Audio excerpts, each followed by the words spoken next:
para fazer as preces de abertura desta noite.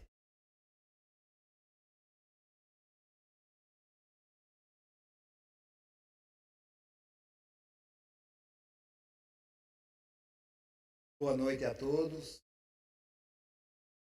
Grande prazer e uma alegria tê-los aqui conosco esta noite. Juntos compartilharmos esse momento. Vamos receber aqui ensinamentos, orientações que nos servirão nessa nossa jornada terrena.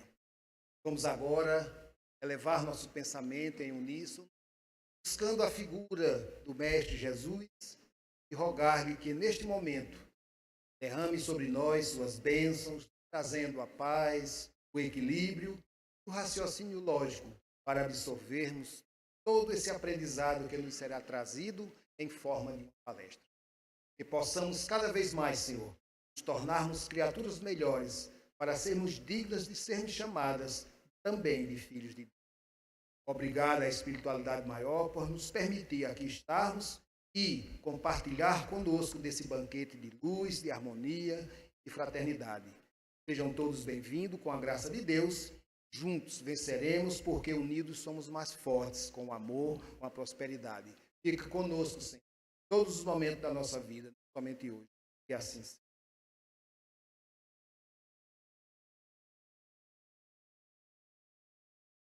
Nossa palestra de hoje será O Magnetismo de Jesus, por Djalma Costa.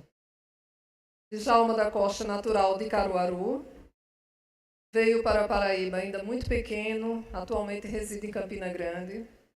É funcionário público, graduado em Teologia pela Universidade Católica de Pernambuco. Já atua no movimento espírita desde muito pequeno, segundo ele, e faz parte da diretoria da Associação Espírita Leopoldo Machado. Djalma da Costa, seja bem-vindo.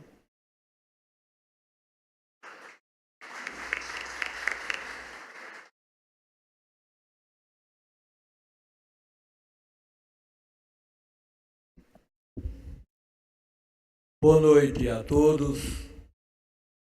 Gostaríamos de dizer do enorme prazer, da enorme satisfação, do convite honroso. Para nós é uma tarefa árdua, mas aqui estamos. E nos convidaram para falar sobre o magnetismo do Cristo de Deus, o magnetismo de nosso Senhor Jesus Cristo. E aqui vem uma pergunta: e quem é Jesus? Para nós espíritas, como bem pergunta Allan Kardec, qual o maior espírito que Deus deu como modelo e guia para a humanidade? E a resposta é Jesus. Mateus escreve: um só é o vosso guia, o Cristo de Deus. E o Evangelho retrata de forma singular, quando define Jesus como a luz viva que do céu desceu à terra. Veio para o que era seu, mas os seus não o compreenderam. O profeta Isaías, cerca de 800 anos antes, profetizou. E Mateus, mostrando que as profecias do Velho Testamento se referiam a Jesus, acrescenta: terras de Zebulon, terras de Naphtali, caminhos do mar além do Jordão, Galileia dos gentios. O povo viu surgir uma grande luz, e os que estavam na região escura da morte, resplandeceu-lhes uma grande luz. Jesus, o amigo dos amigos, o amigo celeste, o Pai, o irmão, a mãe, aquele coração amigo que nos conhece profundamente. Eu sou a porta através da qual enveredam milhões de ovelhas, e das ovelhas que a mim foram confiadas, nenhuma se perderá. E o que nos impressiona é que Jesus nos conhece pelo nome. Basta recordarmos aqui Zaqueu, o cobrador de impostos, que queria conhecer Jesus. O Evangelho nos diz que ele era baixo de estatura, e a multidão que aquele homem arregimentava, porque o povo corria para ver o fenômeno, um cego via, um paralítico se levantava, um leproso sarava a olhos vistos. Zaqueu queria vê-lo, queria conhecê-lo, mas a multidão era enorme. Ele corre lá na frente e sobe numa árvore sobre a qual Jesus passaria. E lá fica ele espreitando, e lá vem a caravana. Jesus levanta a vista, e Zaqueu, que queria conhecê-lo, Jesus diz: Zaqueu, desce daí, eu tenho pressa em que me hospedes. Jesus chama Zaqueu pelo nome. Eu sou a porta, através da qual enveredam milhões de ovelhas, e eu tenho outras ovelhas que não são deste aprisco. E que luz monumental era aquela? Aquela luz que Saulo de Tarso, às portas de Damasco, por volta do meio-dia, perseguindo os cristãos a todo galope, ia para Damasco prender Ananias, e nós ficamos sabendo, porque o Evangelho não nos diz, através da psicografia santa de Chico Xavier, na obra Saulo de Tarso, Saulo e Estevão, Paulo e Estevão, ia perseguir e prender Ananias, que havia convertido a sua amada Abigail ao cristianismo. E às portas de Damasco, escreve ele em Atos dos Apóstolos a Teófilo: era uma luz mais esplendorosa, ó Teófilo, do que a luz do sol. E uma voz que me falava em hebraico dizia: Saulo, Saulo, por que me persegues? Uma luz mais esplendorosa que a luz. Essa luz era o amor que se exteriorizava naquele coração generoso, naquele amigo de todos nós, que nos ama há milênios, lá de trás, há 1000 anos, 2000 anos para trás, como não éramos. O nosso sentimento, como era. Ele, do alto da cruz, escreve na história por todos os séculos sem fim: Pai, perdoai-os, não sabem o que fazem. Não sabíamos mesmo. Mas o amor, que tudo compreende, conforme Paulo escreve, tudo tolera, tudo perdoa e que nunca se acaba. E graças a Deus nunca se acaba. Continua cada vez forte e grande e imenso no coração desse amigo de todos nós.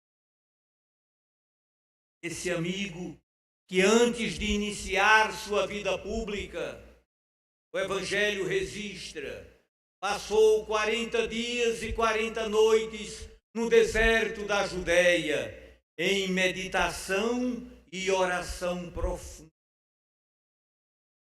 Ele que nos havia ensinado, o reino de Deus está dentro de cada um de vós. Não introspecção foi essa? Que reino é esse, capaz de levar um homem a passar 40 dias e 40 noites, mesmo dentro da simbologia do fraseado do Novo Testamento?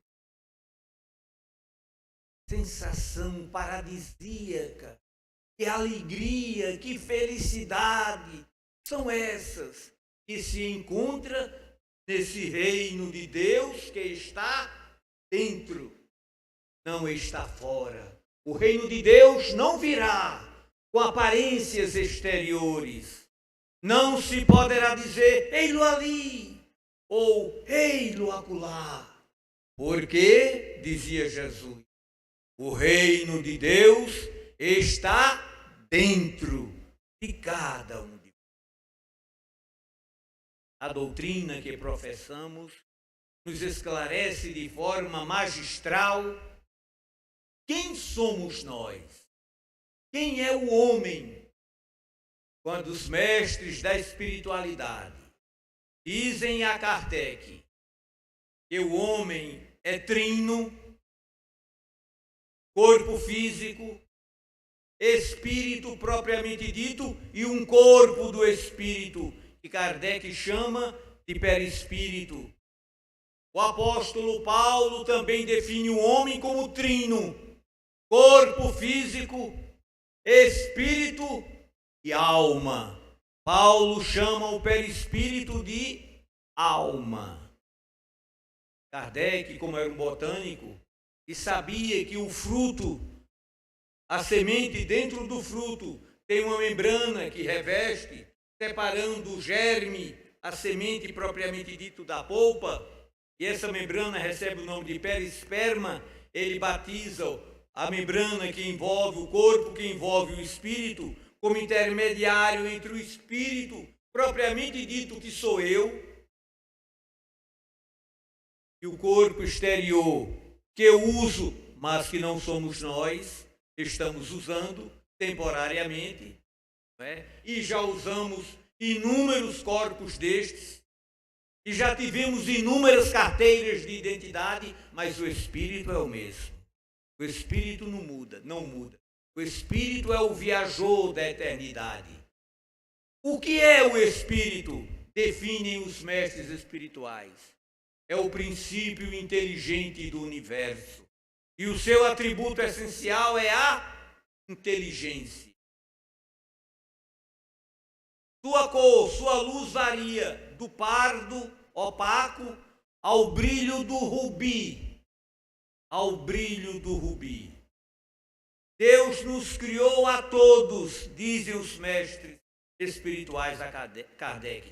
A todos, simples e ignorantes, inclusive o Cristo de Deus, porque para nós espíritas, Jesus é nosso irmão, não é Deus feito homem, é um Deus, bem poderia ser um Deus, mas não é a divindade. Jesus, como ele mesmo diz, ide dizer aos meus irmãos que eu sigo na frente deles para a Galileia. Outro trecho, quando fizerdes a um destes mais pequeninos dos meus irmãos, foste a mim que fizeste. Jesus te define como filho de Deus. Ensina-nos a orar, Senhor. Pai nosso que estais no céu. Pai dele e nosso também. Ele não disse pai de vocês, Pai nosso, dele também. Então Jesus para nós é um filho de Deus. Como bem define o apóstolo Paulo, Jesus é o primogênito de toda a criatura, é o primeiro de toda a criatura, mas a teologia quer que ele seja Deus. Não teve princípio, é de toda a eternidade, como Deus registra no ano 325 o célebre concílio de Niceia. E lá está esta cláusula exarada. Anátema a todo aquele que disser que houve um dia em que o Jesus não existia, ou que ele não é de toda a eternidade igual a Deus. Estava aí, princípio, nivelando Jesus e Deus. Jesus é de toda a eternidade como Deus, não teve princípio. Quando Paulo vem nos dizer que ele teve princípio. Se ele é criatura, é o primogênito de toda a criatura, ele foi criado. Ele foi criado. Mas respeitamos os pontos de vista. Então Jesus, Kardec nos diz, o homem é trino. O meu íntimo ser é luz. É uma centelha. O espírito, Kardec diz, é uma centelha, luz. É uma chama de luz. É uma fagulha de luz. É um clarão de luz. E Jesus emenda, brilhai a vossa luz. Vós sois deuses. Vós sois deuses. Podereis fazer o que eu faço. E até bem mais. E louvado seja Deus. Por isso, Jesus, ao aparecer às portas de Damasco, a Saulo de Tarso, nos diz o pensador Huberto Roden, apareceu em toda a plenitude. Ali era Jesus, o homem atualizado. E nós, nessa condição que nós nos encontramos, somos o Cristo em estado embrionário, pulsando dentro nossas almas. Aquele estado de Jesus às portas de Damasco, brilhando, tão esplendoroso, mais esplendoroso do que o sol, é o homem que se atualizou na sua plenitude, na sua realidade tal qual ele o é, como Paulo escreve, porque ainda não se manifestou em nós aquilo que temos de ser, porque quando se manifestar, nós o veremos tal qual ele o é e o entenderemos. Essa luz misericordiosa veio pessoalmente até nós trazer-nos o mais avançado código de leis morais que o homem tem notícia. O seu evangelho de luz e de salvação.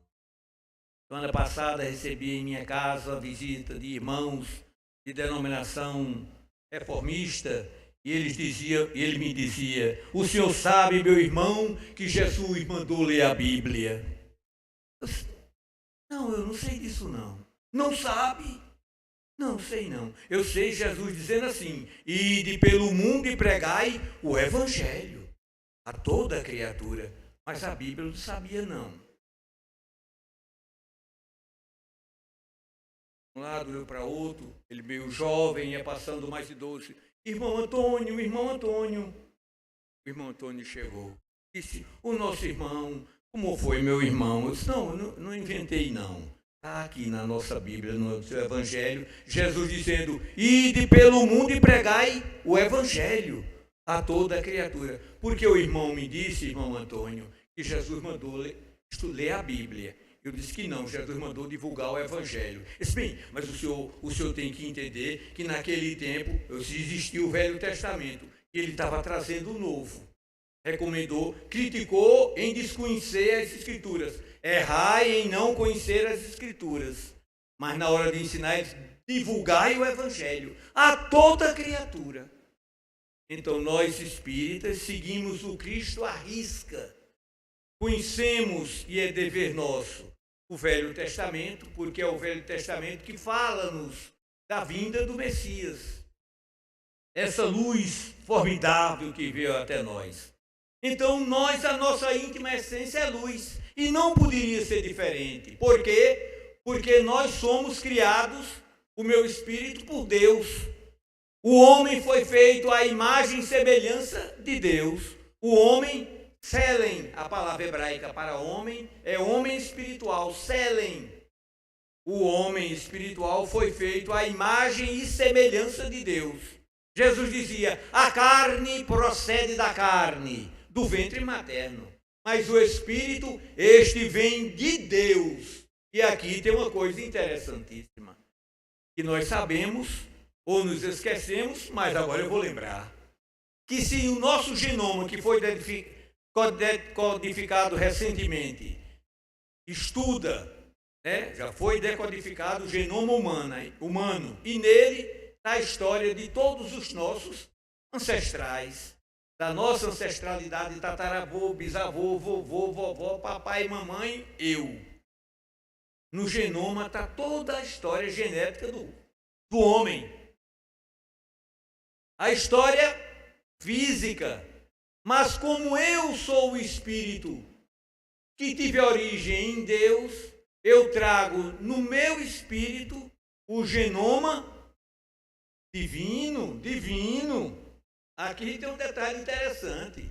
Eu pareço com mamãe, com minha genitora, o genoma humano, da forma física, do corpo físico. Mas o meu espírito, eu trago nele, e me permita, os senhores e senhoras também, as qualidades da fonte geradora, do genitor divino. E o meu genitor divino e o de vocês é o infinito amor da vida. O infinito amor da vida. E nós, por sermos seus filhos, somos partículas desse amor. Ele é infinita sabedoria, nós, partículas dessa infinita sabedoria.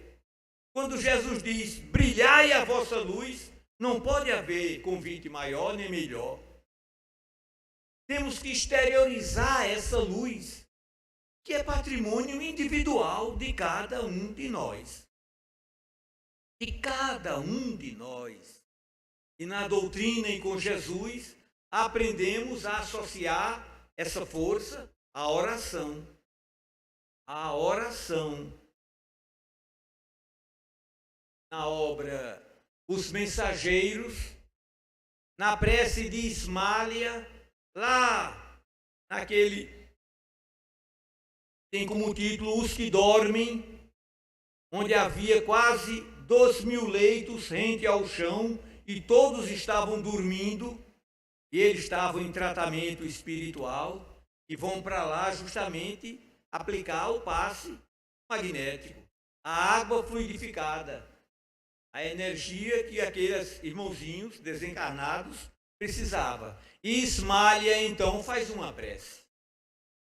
Ela faz uma prece tão comovida que André Luiz vai nos dizer que abriu os olhos e viu caindo como chuva de pétalas azuladas sobre todos os que ali estavam, eles e os que estavam dormindo, como chuva de pétalas azulada que batia e desaparecia em seus corpos. Depois da prece comovente, quase 2.000 internados, só 2 se levantaram e saíram correndo, pavilhão afora. Quem leu a obra vai se lembrar. Depois daquela prece, Aniceto diz a André Luiz: a prece, meu filho, é o mais poderoso influxo magnético de que temos notícia. E Allan Kardec, na Revista Espírita de 1864, num capítulo que fala mediunidade de cura, ele vai nos falar dos vários aspectos do magnetismo. E ele diz que é o aspecto do magnetismo animal, o magnetismo espiritual, e é um magnetismo que é o mais poderoso do que os outros dois. É o magnetismo da prece. Da prece. E acrescenta o codificador: um coração puro e desinteressado é capaz de verdadeiros prodígios. Verdadeiros prodígios. Toda oração impessoal, não para a pessoa, mas para as pessoas, não fica sem resposta. Diz Aniceto a André Luiz: não existe uma só prece que não tenha a resposta devida. E Emmanuel, nos orientando, nos diz: se o que pedistes ainda não chegou, é porque está a caminho. Está a caminho.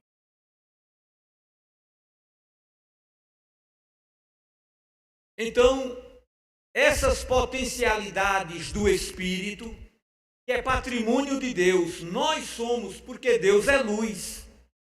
As Escrituras estão cheias, Deus é luz. E Jesus diz também, né? Brilhai a vossa luz. Jesus está dizendo que o nosso íntimo ser é luz. E nós temos que botar essas qualidades, né, para fora. No nosso genoma do Espírito, nós temos possibilidades fantásticas. Coração puro e despretensioso, desinteressado, não está visando nada para ele, mas para o outro, se pondo em posição de transfusão, de transmissão da energia magnética, orando e pedindo às forças espirituais ajuda, é capaz de curas fantásticas. E aqui eu me lembrei da mulher que sofria de um fluxo de sangue há 12 anos. O Evangelho diz que ela já tinha gasto tudo o que tinha com os médicos e não tinha conseguido. Mas Jesus estava na cidade. A sua fama se espalhava. Ela chegou ansiosa. E ela dizia, diz o Evangelho, ela dizia de si para consigo: se eu conseguir tocar no vestido desse homem, eu ficarei curada. E tocou com tanta fé que Jesus disse assim: quem foi que me tocou? Aí eu gosto de trazer esses fatos lá de trás para os dias de hoje. Aí São Pedro deve ter respondido assim: homem, por Nossa Senhora, um empurra desse, uma multidão dessa, o senhor quer saber quem tocou no senhor? E quem sabe quem foi que tocou no senhor? Jesus lançou o olhar, bateu de cara com a mulher, a bichinha. A coitadinha olhou para Jesus pensando que tinha feito alguma presepada, disse: fui eu que toquei no senhor. Veja, o que é impressionante aqui é que Jesus não impôs as mãos. Jesus nem tinha visto a mulher. Jesus nem sabia da existência da mulher. Mas a mulher veio com uma predisposição tão grande que a energia que se irradiava e se irradia de um coração generoso funciona como esponja. Ela estava predisposta: se eu tocar, eu vou ficar curada se eu tocar. Porque se a predisposição da alma em aceitar, Jesus quando ia curar, que o indivíduo chegava para ele, tem um leproso que chegou para Jesus e disse: Senhor, se tu quiseres, eu poderei ficar limpo. Jesus olhou para ele e disse: eu quero ser limpo. E ele ficou imediatamente curado. Mas tinha até aqueles que já demonstram o grau de sua fé. E tinha aqueles que Jesus perguntava, como Zaqueu. Trouxeram Zaqueu diante do Cristo. E Jesus pergunta: que queres que eu te faça, meu amigo? E Zaqueu diz: que eu veja, Senhor, que eu veja. E tu crês que eu te possa fazer isso, Zaqueu? Tu crês? Porque é preciso uma predisposição na alma. Eu creio sim. Faça-se contigo segundo a tua fé. A tua fé. Porque a dúvida, em contrapartida, é o pior inimigo do homem. O pior inimigo do homem. Pedro andava sobre as águas e começou a duvidar: mas será que eu estou andando mesmo? Ou isso é uma ilusão de ótica? E começou a afundar. E deu logo um gole de água salgada. daqui, homem, senão eu morro afogado. Jesus lança o braço, mas antes de puxá-lo, pergunta: homem de pouca fé, por que duvidaste? É o pior inimigo do homem. É a dúvida consciente e a dúvida inconsciente. Essa é pior. A gente nem sabe que temos. É preciso exercitar a fé em Deus, no genitor divino. Deus é meu Pai. Aquela receitinha lá de trás, quando a gente era menino. Junte a irmão e vamos rezar para Papai do Céu. E a gente rezava com o coração, com a alma, Papai do Céu. Terminava, dizia: um beijo, Papai do Céu. Mandava um beijo para Papai do Céu. É o maior exercício da fé. Ainda hoje eu mando um beijo para Papai do Céu. E ainda hoje eu ensino aos meus meninos a mandarem beijo para Papai do Céu. Outro dia uma delas achar cansada e preguiça de orar, na hora de dormir, disse: papai, eu não vou rezar não, eu vou mandar logo meu beijo para Papai do Céu. Meu beijo para Papai do Céu. Ai, caiu de costa na cama, se levante, sinal de respeito. Você não está se tratando com um igual não, que a gente tem que incutir, que é um rei. É um rei. Eu posso estar rezando para Papai do Céu com as pernas cruzadas e deitado, num total de respeito. Se o presidente da República entrasse aqui, todo mundo se punha de pé? Talvez.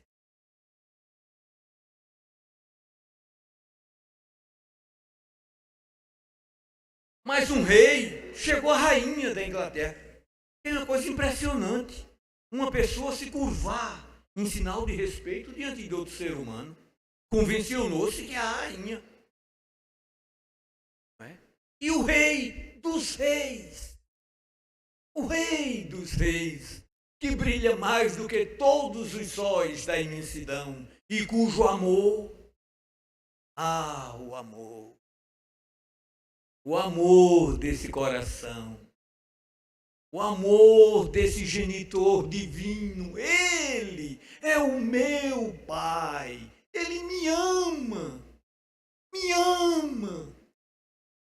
A gente sabe disso. Ouve isso, entra por aqui, sai por aqui e não pensa no que a gente realmente é. Filho desse Deus, desse Pai amoroso que nos criou para a felicidade plena. Fez toda a imensidão aí para a gente. Eu estava vendo outro dia um cientista dando aula na internet, ele falando do universo conhecido, o universo observado. E ele dizia que o seu diâmetro, o diâmetro de um círculo, é a linha que, passando pelo centro, liga uma ponta a outra da esfera. Aquilo ali é o diâmetro. O diâmetro do universo. O diâmetro do universo é de 92 bilhões de anos-luz. Ponta a outra. E os espíritos dizem: olha, isso aí não tem fim não. Para a gente inculcar cada vez mais. Sair para dentro não tem fim não. E feito para mim. Para mim. Papai fez isso para mim. Eu não posso alçar voo agora não, que o corpo é pesado. Mas tão logo eu abandone meu irmão, eu vou dar uma carreira, pegar uma embestada e dar uma rasante por aí afora, que eu também sou filho de Papai do Céu. Isso, para ver as imensidões. Na obra Cartas de uma Morta, a mãe de Chico visitando uma dessas esferas, ela diz que a luz era cor-de-rosa, do sol era cor-de-rosa. A nossa estrela, a luz é amarelada. Lá era cor-de-rosa. E quando foi chegando assim o final da tarde, que a estrela cor-de-rosa foi descambando no horizonte, porque na verdade ela está lá parada, mas a gente tem a impressão de que ele nasceu acolá e morreu acolá.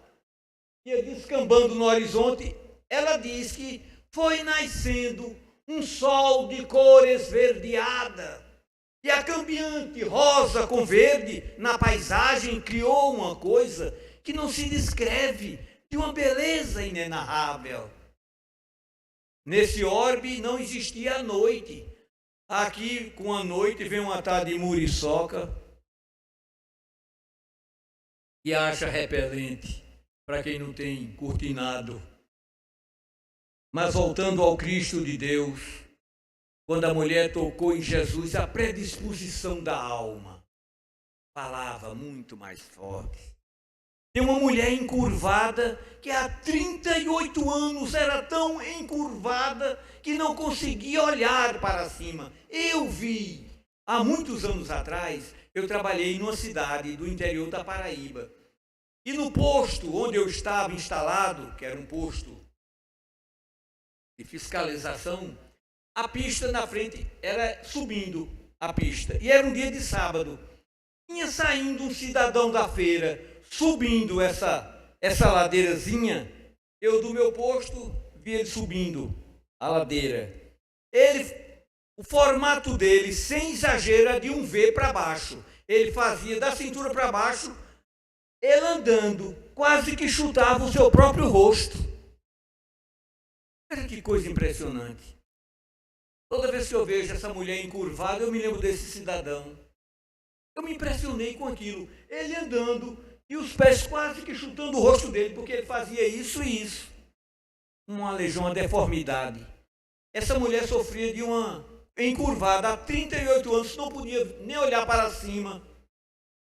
Chega para Jesus, e era um dia de sábado, e Jesus estende sua mão sobre a mulher, e ela fica curada. Jairo, quando vem buscar Jesus, Senhor, eu venho te pedir para que vais à minha casa, minha filha está moribunda, para que estendas as tuas mãos sobre ela, para que ela sare e viva, para que ela sare e viva. E Jesus foi e restabeleceu a filha de Jairo. E na verdade ela não estava morta. Assim que Jesus diz, o povo está chorando quando chega lá. Aí Jesus disse, que foi? Não, a menina já morreu. A menina dorme. Está no Evangelho, a menina dorme. Porque Kardec, ele falando dos milagres, ele nos dá uma aula sobre isso. Se a menina estivesse realmente morta, e Jesus disse, menina, levanta-te, e ela tivesse se levantado, houve nisso um milagre. Porque os laços que prendiam o espírito ao corpo já estavam desatados. Mas se era um caso avançado de catalepsia, o espírito ainda estava preso ao corpo, por laços que prendiam, e uma voz imperiosa, e uma voz magnética disse, Lázaro, vem para fora. E Lázaro veio, não houve nisso um milagre. Não houve nisso um milagre. Se Jesus, quando disse a Pedro, Pedro, lança tua rede do lado direito do barco, mas homem, nós acabamos de vir de alto mar, não pescamos a noite toda, não encontramos nada. Do lado direito, lança tua rede.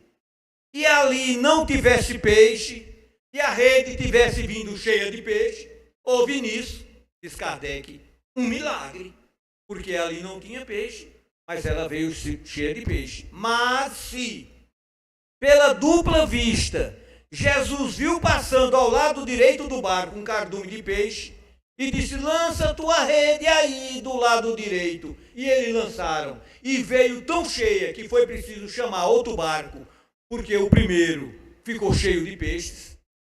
Não houve nisso um milagre. O milagre, para a teologia, é uma derrogação das leis de Deus. Deus, para provar que é Deus, não precisa desfazer suas leis para mostrar que Ele é Deus. Ele é Deus justamente pela seriedade das leis que não mudam desde que o mundo é mundo.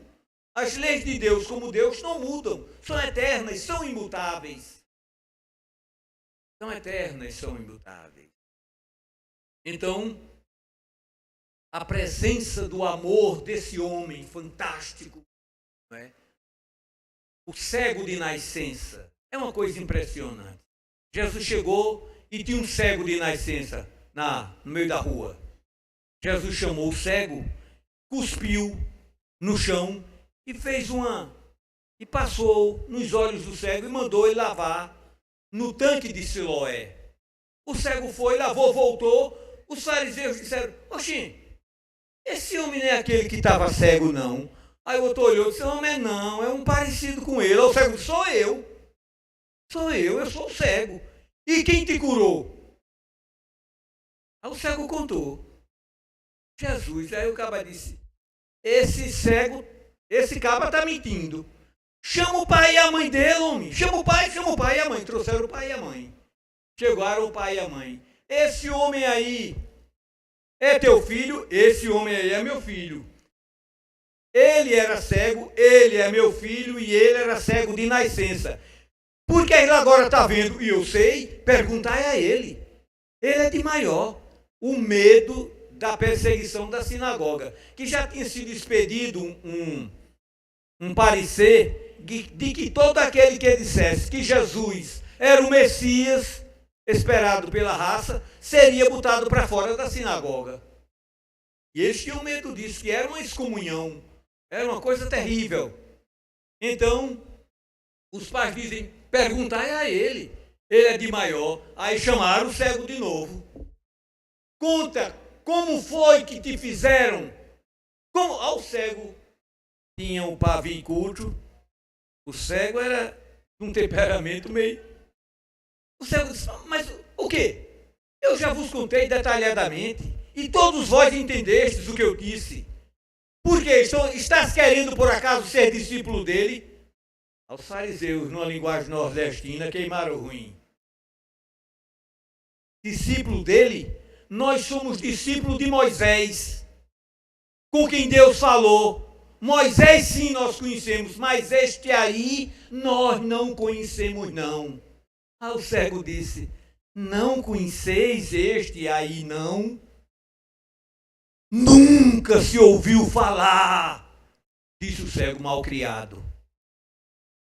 Desde que o mundo é mundo, que alguém tenha restituído a visão a um cego de nascença. E eu era cego de nascença, e este homem me curou. Deus, por acaso, pode exaltar um filho perverso? Deus pode dar qualidades a um perverso? Deus só dá qualidades a quem o ama, a quem obedece às suas leis.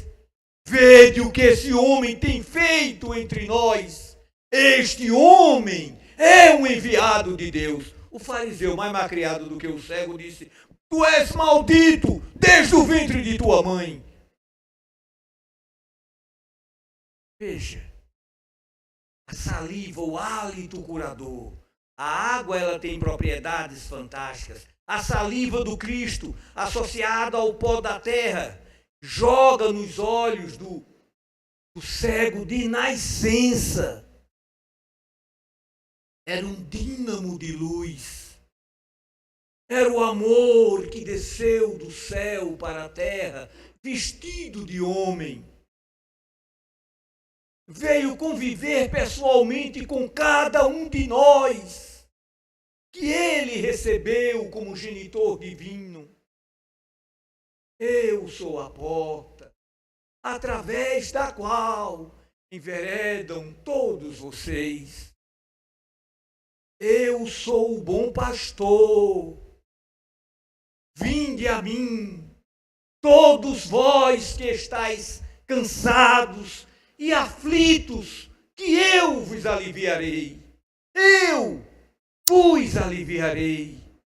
Aprendei comigo, que sou brando e humilde de coração, e encontrareis repouso para as vossas almas, porque suave é o meu jugo e leve o meu fardo. Louvado seja por todos os séculos o coração generoso de nosso Senhor Jesus Cristo. Muito obrigado pela atenção.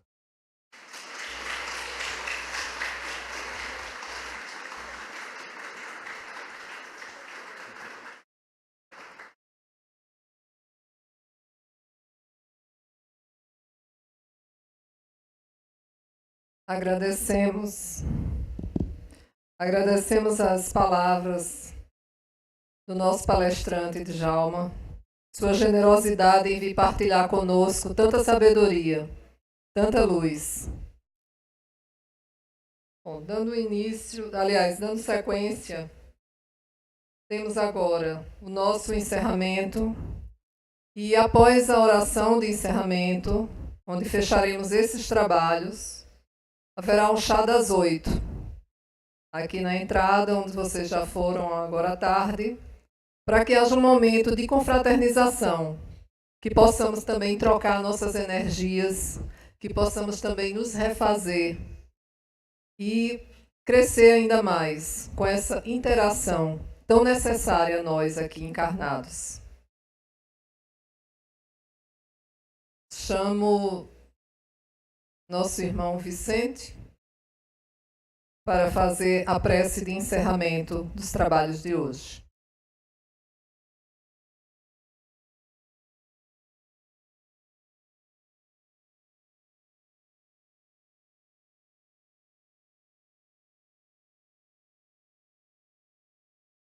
Boa noite a todos. Vamos elevar nossos pensamentos, sintonizar nosso espírito com os bons amigos espirituais, todos os bons feitores que vieram aqui para intuir esse encontro, essas palestras, esse estudo. E consciente que somos, que além do estudo e da oração, é necessário colocar o amor como missão. Consciente que somos, que além da boa vontade e da técnica, precisamos trilhar no caminho do amor. Queremos fazer uma oração de gratidão.